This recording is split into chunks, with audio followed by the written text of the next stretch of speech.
আজকের মতো রাজসভা এখানেই শেষ। এবার তোমরা যে যার বাড়ি ফিরে যাও। কিন্তু মহারাজ, আমাদের বেতনগুলো?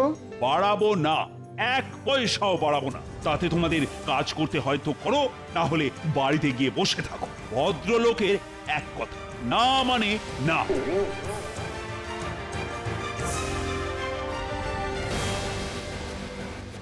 এবার কি হবে? বাজারে জিনিসপত্রের যা আগুন ছোঁয়া দাম। বেতন না বাড়লে এবার আমাদের বাজার করা বন্ধ হয়ে যাবে বলে মনে হচ্ছে। বেতন না বাড়লে ভাত ডাল ছেড়ে খেয়ে থাকতে হবে জল। বাবারে বাবা, এ একেবারে মরার কল।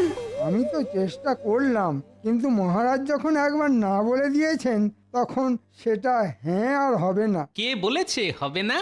হাল ছেড়ে দিলে চলবে না। যে করেই হোক মহারাজের নাকে হ্যাঁ করাতেই হবে। ওই অমনি গোপাল নিজের বুদ্ধি ফলাতে শুরু করে দিয়েছে। শুনুন সবাই, আমি আপনাদের সবাইকে একটা বুদ্ধি দিচ্ছি। আগামীকাল যখন আপনারা রাজসভায় আসবেন, তখন মহারাজের জন্য কিছু একটা উপহার নিয়ে আসবেন। কেমন কেমন উপহার গোপাল? অন্যরকম উপহার, যেমনটা মহারাজ সচরাচর পান না। অন্যরকম উপহার? সেটা কোথায় কিনতে পাওয়া যাবে শুনি? কেনার কি দরকার, সেসব তো আপনাদের কাছেই আছে। আমাদের কাছে আছে? আগে হ্যাঁ, আপনারা যারা যে কাজে পারদর্শী, আগামীকাল রাজসভায় মহারাজকে সেই কাজটাই উপহার দেবেন। এই ধরুন, সভাকবি ভালো কবিতা লিখতে পারে, রাজবৈদ্য ভালো পাচন তৈরি করতে পারেন, সেনাপতি ভালো তলোয়ার চালাতে পারে। বুঝেছি গোপাল, বুঝেছি। হ্যাঁ হ্যাঁ, আমরা সবাই বুঝেছি। তোমার বুদ্ধিমতো চললে আমাদের বেতন বাড়বে বলছো? মহারাজকে খুশি করতে পারলে বেতন বাড়বে বই কি। গোপাল কথাটা নেহাত মন্দ বলেন। কয়েকদিন আগেই মহারাজ আমাকে বলছিলেন রাজ্যের শেষ প্রান্তে একটা ইদারা খোঁড়ার কথা। যাই গিয়ে বটা ঘটাকে কাজে লাগিয়ে দিই। আগামীকাল রাজসভায় মহারাজকে দেখাতে হবে আমি কত কাজ করি। ও মন্ত্রী মশাই, আরে চললেন কোথায়? কাজ করতে আমি কি তোমার মতন নাকি যে খালি বসে বসে গুলতানি করব আর মাসের শেষে বেতন নিয়ে যাব? আমি হলাম রাজ্যের মন্ত্রী। আমার অনেক কাজ, বুঝেছো? চলি চলি।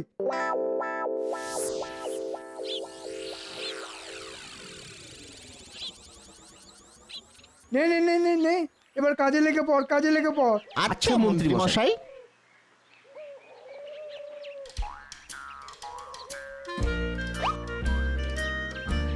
এবার বলুন তো জাহাপানা, এটা কি? এটা তো কমলা লেবু, ঠিক বললাম তো?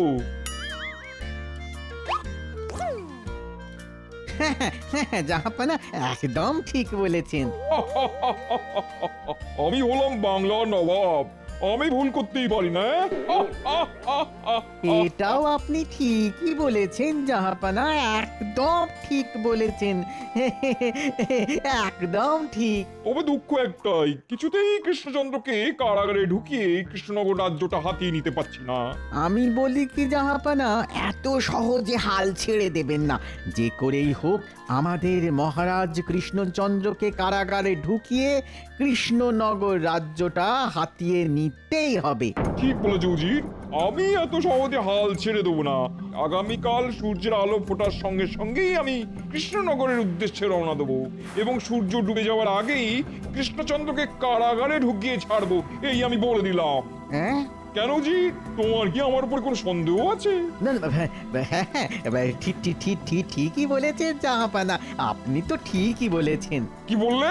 না না, মানে আপনি আগামীকাল সূর্য ডুবে যাওয়ার আগে কৃষ্ণচন্দ্রকে কারাগারে ঢুকিয়ে ছাড়বেন, এটা আপনি ঠিক বলেছেন। মানে ও তাই বলো? উফ, একটুর জন্য বেঁচে গেলাম।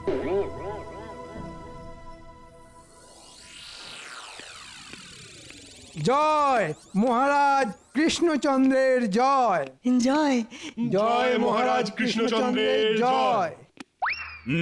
বসো বসো বসো, সবাই যে যার আসনে বসো। কি ব্যাপার সেনাপতি?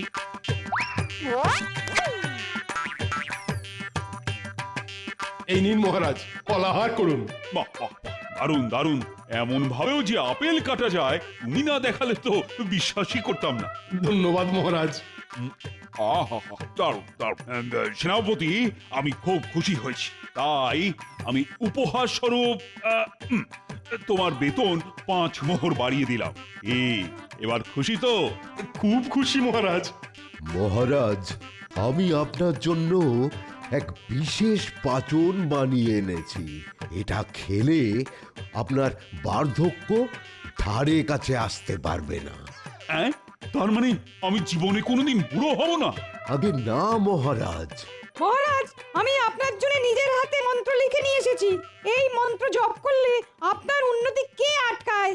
মহারাজ, মহারাজ, আমি গণনা করে দেখেছি এই ফুলটা সব সময় সঙ্গে রাখলে বুধ, বৃহস্পতি, শুক্র, রাহু, কেতু কেউ আপনার কোনো ক্ষতি করতে পারবে না। মহারাজ, আমি আপনার জন্য নিয়ে এসেছি এক বিশেষ তালা। এই তালা রাজকোষের দরজায় আটকালে আপনার রাজকোষ মোহরে ভরে থাকবে। আমিও কিছু একটা এনেছি মহারাজ। এটা হলো শঙ্কের যন্ত্র। হ্যাঁ, রাত দুপুরে রাজবাড়িতে ডাকাত পড়লে সবার আগে এই শঙ্কের যন্ত্রই বেজে উঠবে। মহারাজ, আমিও কিছু কম যাই না। আপনি বলেছেন রাজ্যের শেষ প্রান্তে একটা ইদারা খোঁড়ার কথা। আমি বটা ঘটাকে কাজে লাগিয়ে দিয়েছি। আগামীকালের মধ্যেই ইদারা খোঁড়ার কাজ শেষ হয়ে যাবে। বাহ বাহ, সত্যি মন্ত্রীমশাই, আপনিও দেখছি কম যান না। এইবার বুঝেছি কাল মন্ত্রীমশাই কাজ আছে বলে চলে গেল কেন। মহারাজ, সবাই এনেছে উপহার, আমি কেন যাব বাদ? আকাশে সূর্য যেমন একটা, তেমনি একটা চাঁদ। কবিতা লেখাই আমার পেশা, তাই লিখেছি 2-1 কলি। যদি মহারাজ অনুমতি দেন কবিতাটা তাহলে বলি। দিলাম দিলাম অনুমতি। না, শুরু করো সভা কবি। শোনো শোনো শোনো সবাই, বলি এক গল্প। এক যে ছিল রাজা, তার রাগ যে ভারী অল্প। বাসে ভালো তাকে সবাই, 8 থেকে 80। তিনি সবার আগে দৌড়ে আসেন, মাঝরাতে উঠলে কাশি। প্রজাদের ভালোবাসেন, আগলে রাখেন তিনি। গুড়ের থেকেও মিষ্টি তিনি, তাই দেখে লজ্জা পায় চিনি। আমি সেই রাজার এক সভাসদ, এত সহজে তাকে ছাড়ছি না। মহারাজ, এবার দয়া করে বেতন বাড়ান, এই কমে যে আর পারছি না।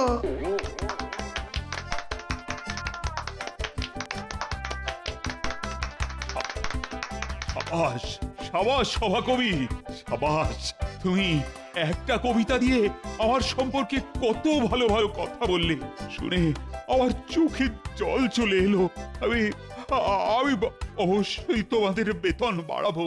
না না না না না, সবার নয় মহারাজ।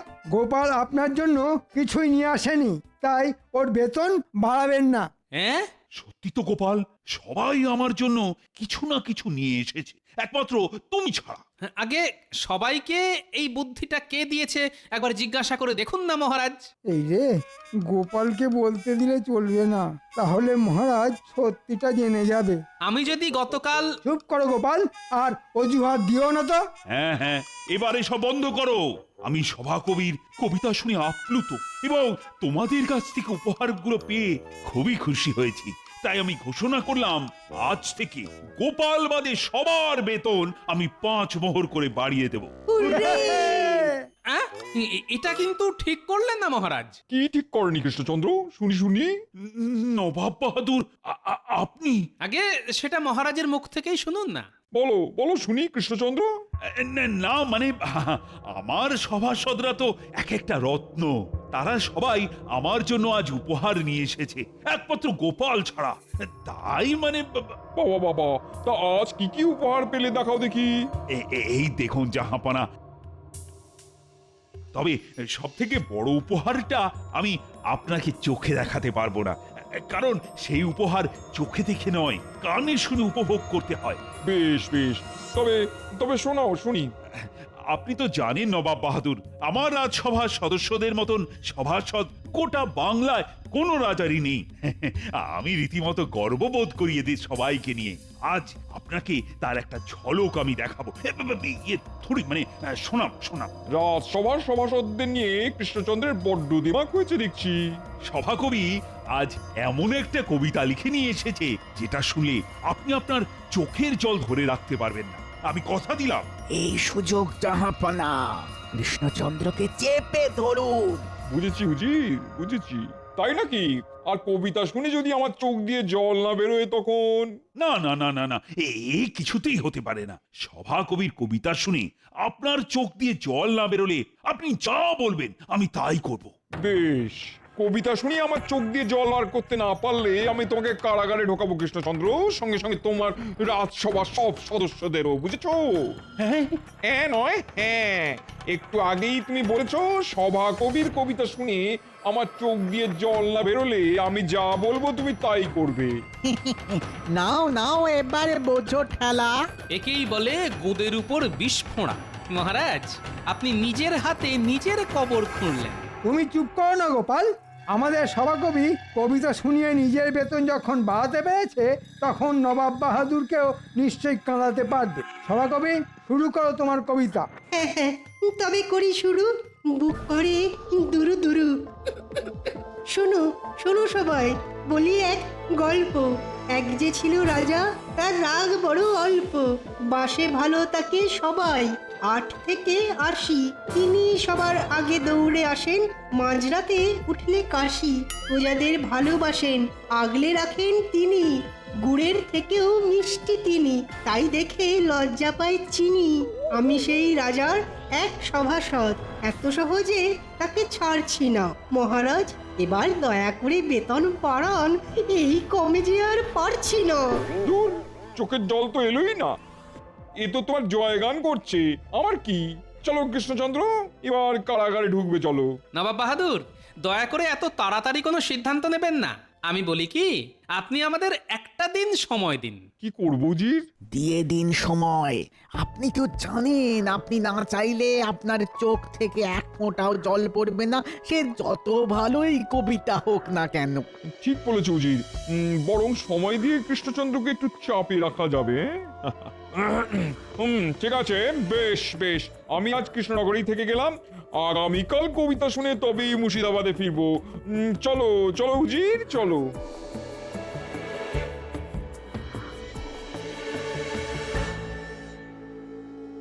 মহারাজ, আমাদের বেতন আবার কমিয়ে দিন। আমরা কারাগারে বাকি জীবনটা কাটাতে চাই না। বাঁচান বাঁচান মহারাজ। ওহ, আমি যে এবার কি করি? কি কুক্ষণে নবাব বাহাদুরের সামনে সভাকবির কবিতার প্রশংসা করতে গেলাম কে জানে। ওহ, এবার এবার তাহলে কি হবে? আমাকেও যে তোমাদের সাথে সারাটা জীবন কারাগারে কাটাতে হবে। নবাবকে কবিতা শুনিয়ে কাঁদাতে হবে। কবিতা, কান্না। এই গোপাল, এই গোপাল, এই কি ভাবছো গোপাল? ভাবছি কিভাবে নবাবকে কবিতা শুনিয়ে কাঁদানো যায়। এবার তুমি একটা উপায় খুঁজে বার করো না গোপাল, আমাদের বাঁচাও। হ্যাঁ গোপাল, বাঁচাও আমাদের। হ্যাঁ হ্যাঁ, বাঁচাবো বাঁচাবো, তবে একটা শর্তে। কি শর্ত গোপাল? আপনি সবাইকে 5 মোহর করে বেতন বাড়িয়েছেন, কিন্তু আমার বেতন 15 মোহর বাড়াতে হবে, আর মন্ত্রী মশাইয়ের বেতন 15 মোহর কমাতে হবে। হ্যাঁ নয় হ্যাঁ, একমাত্র এই শর্তেই আমি আপনাদের সবাইকে বাঁচাতে পারি। রাজি হয়ে যান মহারাজ, রাজি হয়ে যান। হ্যাঁ মহারাজ, শর্ত মেনে নিন। এরকম করো না গোপাল। কেন? আমার পিছনে লাগার সময় মনে ছিল না মহারাজ? বলুন, আপনি রাজি কিনা? হ্যাঁ, সবাই যখন বলছে তখন আমি রাজি। ব্যাস, আগামীকাল আমি বাড়ি থেকে কবিতা লিখে নিয়ে আসব, আর সেই কবিতা শুনে নবাব বাহাদুর কিছুতেই চোখের জল ধরে রাখতে পারবে না, এই বলে দিলাম। এখন আমি চলি মহারাজ, বাড়ি গিয়ে বুদ্ধির গোড়ায় একটু ধুলো দিতে হবে যে। আসি। হ্যাঁ, বলে কি গোপাল লিখবে কবিতা?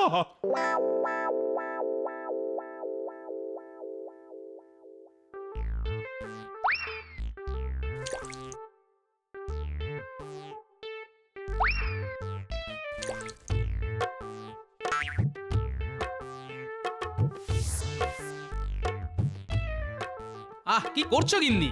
বলি চোখে দেখতে পাচ্ছ না নাকি কি করছি? সন্ধ্যাবেলা লোকে কি করে শুনি?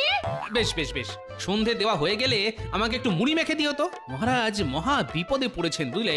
মুড়ি খেয়ে পেট না ভরালে মহারাজকে বাঁচানোর বুদ্ধি কিছুতেই মাথায় উঠে আসবে না। কি যা কি হলো গিন্নি? কি আবার হবে? প্রদীপের তেল শেষ। এই তোমাকে গতকাল বললাম না বাজার থেকে সর্ষের তেল নিয়ে এসো, এনেছিলে? এই রে যা, একেবারে ভুলে গেছি। ঠিক আছে গিন্নি, একদিন সন্ধেবেলা প্রদীপ না জ্বালালে কিচ্ছু হবে না। তবে শুনে রাখো, একদিন সন্ধেবেলা মুড়ি মাখা না খেলেও কিছু হবে না। হ্যাঁ নয়, হ্যাঁ, শুধু প্রদীপ জ্বালাতে নয়, মুড়ি মাখাতে গেলেও সর্ষের তেল দরকার। না না, আমি এক্ষুনি যাচ্ছি বাজারে। তুমি দাঁড়াও গিন্নি, আমি ছুটতে যাব আর দৌড়ে আসবো।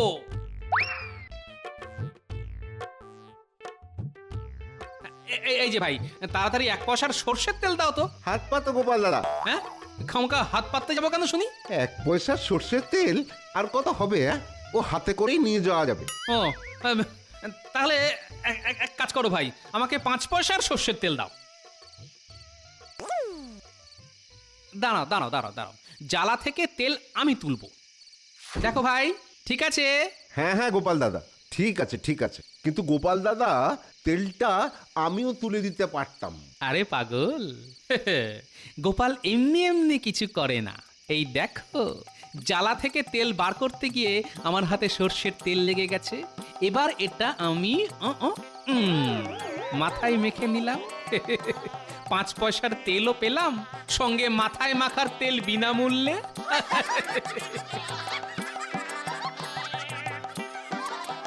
হ্যাঁ সত্যি, গোপাল দাদার কত বুদ্ধি। এই নাও গিন্নি, বাজার থেকে একেবারে খাঁটি সর্ষের তেল নিয়ে এসেছি। যেমন ঝাঁজ তেমনি রং।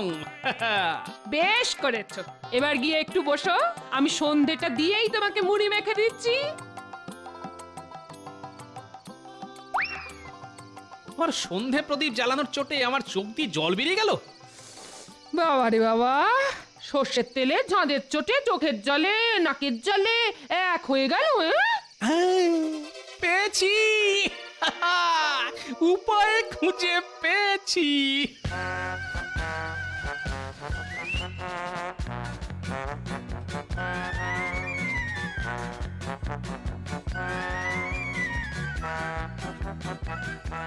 এই এই এই এই, কি করছো এটা তুমি? মহারাজ সমেত রাজসভার সব সদস্যদের কারাগারে বাকি জীবনটা কাটানোর হাত থেকে বাঁচাচ্ছি গিন্নি। এটাই হলো আমার মোক্ষম অস্ত্র। না, এবার মুড়ি খেয়ে কবিতাটাও লিখে ফেল। কাল একেবারে কাক ভোরে আমাকে একবার রাজবাড়ি যেতে হবে।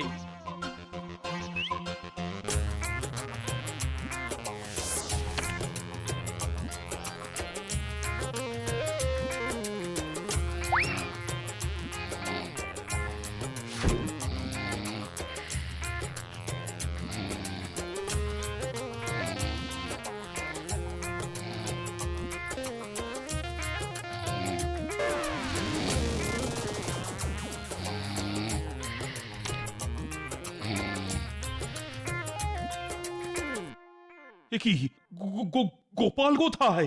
আগে এসে থেকে তো আমি সেটাই ভাবছি মহারাজ। মহারাজ, ওই দেখুন, গোপাল বোধহয় কবিতা লিখে নিয়ে এসেছে। তাই নাকি? তা কেমন কবিতা লিখেছো? নবাবকে শোনাবার আগে একবার আমাদের শোনাও দেখি। না না, এ খুবই বেদনাদায়ক কবিতা। শুনলে আপনারা সবাই কেঁদে ভাসিয়ে দেবেন মহারাজ। তার চেয়ে বরং একেবারে নবাব বাহাদুরকে যখন শোনাবো তখনই শুনবেন। চলুন চলুন, এবার তাড়াতাড়ি নবাব বাহাদুরের ঘরে চলুন।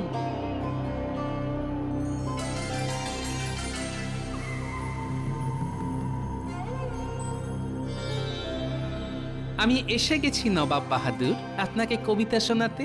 এই দাঁড়া, আমি সবে স্নান সেরে বেরোলাম, আগে জামা কাপড় পরে তৈরি হইনি, এই তারপর তোমার কবিতা শুনবো। না না না, আমার কবিতা এখনই শুনতে হবে। আপনি বরং জামা কাপড় পরে তৈরি হতে হতে আমার কবিতা শুনুন। বেশ, শোনাও শুনি, তবে আমার চোখ দিয়ে এক ফোঁটাও জল পড়বে না, এ আমি আগে ভাগে বলে রাখলাম। সে তো সময়ই বলবে নবাব বাহাদুর। তবে শুরু করি আমার কবিতা। আমি গোপাল, আমি ভালোবাসি মাছের ঝোল, সামনে দাঁড়িয়ে নবাব, উনি চোখে পড়ে কাজল। এই এই আমি চোখে কাজল নয় সুরমা পড়ি। তাই নাকি? তবে একবার পড়ে দেখান দেখি, আমি সেই ফাঁকে বাকি কবিতা পড়ে ফেলি। শুরু করি তবে। হ্যাঁ হ্যাঁ, শুরু করো শুরু করো। নবাব একজন ভালো মানুষ, নুন দিয়ে খান লুচি, হঠাৎ করে লাফিয়ে ওঠেন, পড়লে দাঁতে পাথর কুচি। পাশে দাঁড়িয়ে উজির বেটা মুচকি মিচকি হাসে, খাওয়ার পরে গাধার মতন মুখ ঘষে ঘাসে। কি বললে? আমি গাধার মতো ঘাসে মুখ ঘষি? এই গোপাল, এসব তুমি কি লিখেছো? কেন মহারাজ, বেদনাদায়ক কবিতা লিখেছি। তাকিয়ে দেখুন, আমার কবিতা শুনে নবাব বাহাদুরের চোখ দিয়ে কেমন টপ টপ করে জল পড়ছে। কি করছে নবাব বাহাদুর? গোপাল আমাকে অপমান করে কবিতা লিখেছে আর সেই শুনে আপনি কাঁদছেন? ওরে বাবা, হায় আল্লাহ, উফ কি ঝাঁজ, উফ কিসের ঝাঁজ জাহাপানা? চোখের জল কিছুতেই ধরে রাখতে পারছি না। আমার কবিতার ঝাঁজ। নবাব বাহাদুর আমার কবিতা শুনে কেঁদে ফেলেছেন, তার মানে আমাদের আর কারাগারে বাকি জীবনটা কাটাতে হবে না। কি মজা, আমরা বেঁচে গেলাম। ওরে, চোখে আমি সব ঝাপসা দেখছি কেন? উজির, আমাকে মুর্শিদাবাদে নিয়ে চলো। আমি এখানে আর এক মুহূর্ত থাকবো না। চলুন চলুন জাহাপানা, চলুন, এখানে আর থাকা উচিত না। চলুন চলুন চলুন।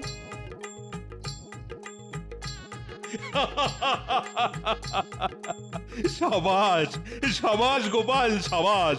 বলি, কি করে করলে এই অসাধ্য সাধন?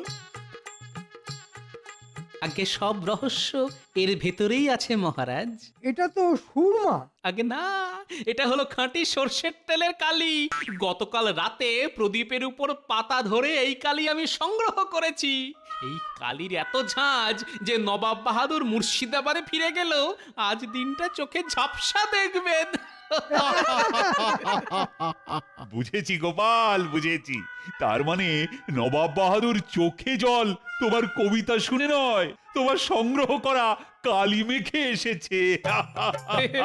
একদম ঠিক ধরেছেন মহারাজ। মহারাজ, এবার আমার বেতনটা 15 মোহর বাড়িয়ে দেবেন তো মহারাজ? দেব দেব, আজ তুমি আমাদের সবাইকে বাঁচিয়েছ। আজ থেকে গোপাল ভাঁড়ের বেতন 15 মোহর বাড়লো, আর গোপালের দেওয়া শর্ত অনুযায়ী মন্ত্রীর বেতনও 15 মোহর কমলো। আরে, আমার বেতন কমে গেল। এবার আমার ট্যাক্স হয়ে যাবে খালি, হয়ে যাবে খালি।